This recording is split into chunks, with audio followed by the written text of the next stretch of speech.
ہاں جی، سورہ مزمل بھی پڑھنی ہے، پہلے میرے خیال سے وہ پڑھ لیتے ہیں سورہ مزمل، یا پہلے سحری کی تھوڑی سی فضیلت بتا دوں پھر انشاءاللہ سورہ مزمل پڑھتے ہیں۔ روزے پر اس قدر اجر اور ثواب عظیم کا وعدہ ہے جس کا تصور بھی ہم نہیں کر سکتے۔ یہ اس لیے بھی ہے کہ ایک بہت مشقت اور خاصے تحمل و برداشت اور محنت کی عبادت ہے۔ اللہ آپ کے ابو کو صحت دے، تندرستی دے۔ صبح صادق سے اللہ رب العزت کھلی کھلی کھلی شفا دے اللہ آپ کے والد کو، آمین اللہم آمین۔ صبح صادق سے غروب آفتاب تک کھانے پینے اور ازواجی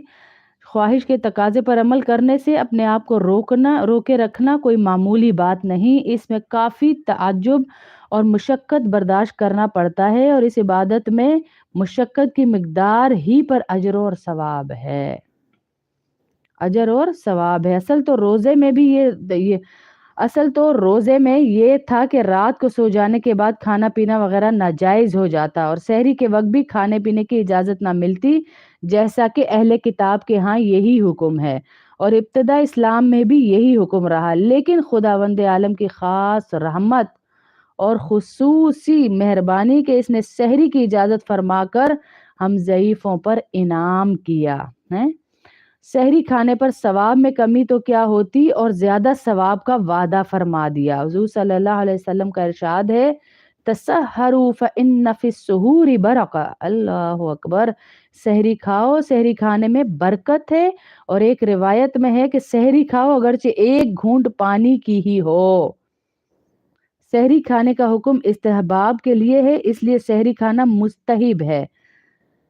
اور برکت سے مراد حدیث میں یہ ہے کہ سحری کھانے میں سنت پر عمل کرنے کے سبب عظیم اجر بھی ملے گا اور آپ کو بھوک بھی نہیں لگے گی۔ اس میں تو یہ دینی برکت ہے، دوسرے صبح صادق کے قریب کھانے پینے سے روزہ رکھنے پر اعانت و امداد ہوگی، یعنی اللہ رب العزت پورا دن آپ کو بھوک نہیں لگائیں گے، آپ کے معدے کو اس ایک گھونٹ پانی کی برکت ہے، وہ سحری کا، جو آج ہمارا کیا فیشن بنا ہوا ہے، رات کو سوتے ہی نہیں، پوری رات کو ہی ساری رات کھاتے رہتے ہیں، اور سحری میں پھر کھانے کو دل نہیں چاہتا۔ میں سحری نہیں کرتی، آج کل فیشن بنا لیا ہم نے ہے کہ میں سحری نہیں کرتی، میں تو رات کو ہی کھاتی ہوں، میں تو رات کو 3 بجے سوتی ہوں اور 4 بجے سوتی ہوں۔ آپ رمضان آ رہا ہے نا، اس رمضان میں تہجد نہ چھوڑیے گا، رمضان کے مہینے میں عظیم نعمت آپ کو ملے گی تہجد پڑھنے کی، تہجد نہ چھوڑیے گا، اور دوسری سحری سے اپنے آپ کو برکتیں دیجیے گا، عظیم ثواب لیجیے گا، سحری کی دعا پڑھیے گا، جو سحری کی دعا کہی گئی وہ پڑھیے گا، جس میں ایک ایک ستارے کے بدلے آپ کو اتنی نیکیاں ملیں گی۔ سحری کہتے ہیں شب کے آخری چھٹے حصے کو، جو لوگ آدھی رات یا اس کے قریب سحری کھاتے ہیں وہ مستحب کی فضیلت سے محروم رہ جاتے ہیں۔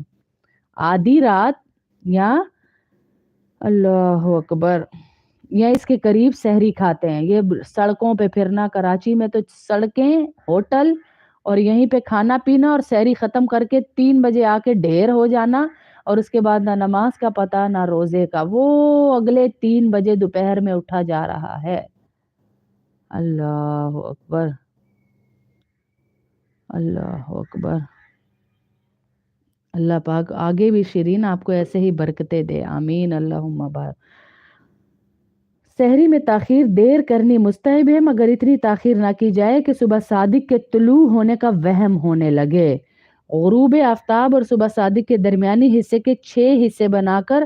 آخری چھٹے حصے میں سحری کھائیں، اور ایسے وقت پر سحری ختم کر دیں کہ اس وقت یقین ہو کہ ابھی صبح صادق نہیں ہوئی۔ اسی طرح جو لوگ سحری بالکل نہیں کھاتے، ان کو بھی چاہیے کہ وہ سحری کی فضیلت حاصل کرنے کے لیے ضرور کچھ نہ کچھ کھا پی لیں۔ جو لوگ ذرا ماڈرن ٹائپ کے بن گئے نا کہ یار ہمارا دل نہیں کرتا، اپکائیاں آتی ہیں، ارے برکت کے لیے ایک کھجوری کھا لیجئے، ایک گھونٹ پانی ہی پی لیجئے، مستحب ہے، برکت ہوگی آپ کے پورے دن میں، اللہ برکتیں دے گا انشاءاللہ۔ اب یہ ٹوٹکوں والیوں نے اپنے ٹوٹکوں کی دکان کھول کے رکھ دینی ہے کہ کھجور میں یہ ملا کے کھاؤ، پانی میں یہ ملا کے کھاؤ، دہی میں یہ ملا کے کھاؤ۔ اصل برکت سحری کی ہے، سحری کے وقت کی ہے، اس وقت میں ایک لقمہ کھانے کی ہے، ایک گھونٹ پانی پینے کی ہے۔